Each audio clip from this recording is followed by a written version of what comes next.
Hello, good day po. Ang re-reviewin po natin ngayon ay ang Makute Rotary Hammer Drill. Ito po, ayan. Ayan, sampo natin, tingnan natin kung ano yung laman ng kahon. Kasama na rin siyang hard case. At ito yung kanyang unit. Ayan po yung kanyang kasamang bits. At ito naman po yung mga chisel bits niya. Ayan, dalawa. Tapos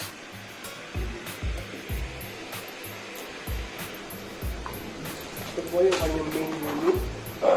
Medyo mabigat. Pero na-testing na din namin po ito. Sulit naman, malakas. Saka maganda rin yung build quality niya.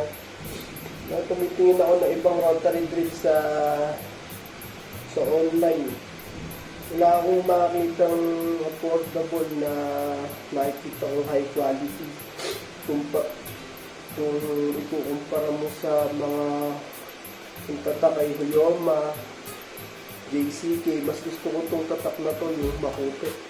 Kasi talagang legit siya na China, pero talagang manufacturer sila ng power tools. Tapos hindi muna natin dito. Ito yung kasama yung manual. Ayan, tapos meron din siyang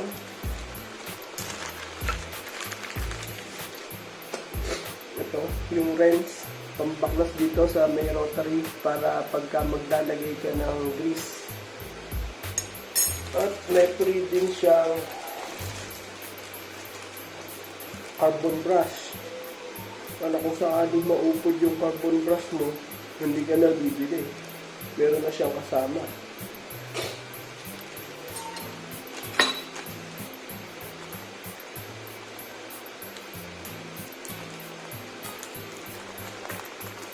Nga pala, masubukan na din namin to. May video ako na ipapakita sa inyo na ginamit na namin siya. Talagang natuwa kami kasi ang lakas talaga niya.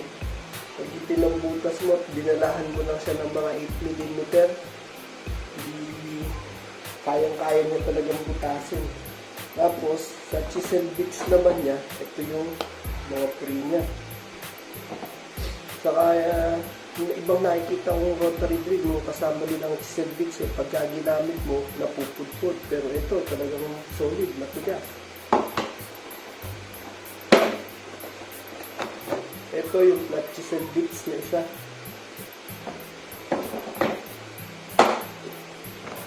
Tapos, ito naman yung kasama niyang dalawang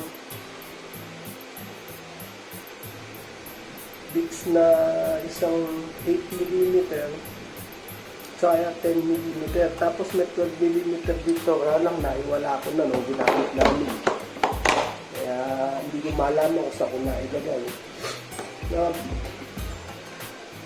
Masasabi ko dito sa rotary hammer drill na ito, sulit yung pera nyo pag binili nyo talaga siya. Talagang malakas. Pwedeng pang construction. Nakakayarin talaga kayo ng isang project na hindi ito bibigay.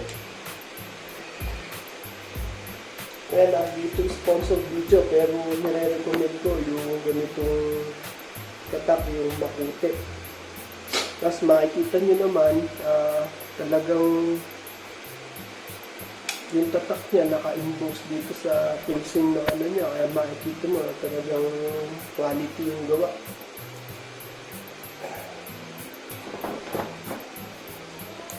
Yung cord, kasama pa siyang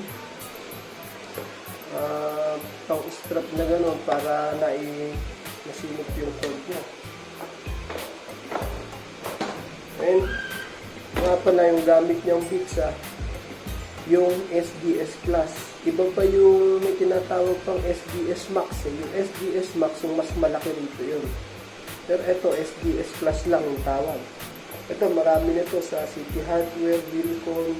Dito ka makakabili ng mga ganitong bits. Medyo mahirap hanapin to, kaya ingatan yung mabuting na huwag mawala. Okay guys, kung bago ka lang sa channel ko, paki-hit naman yung bell notification dyan para lagi kang updated at paki-subscribe na rin.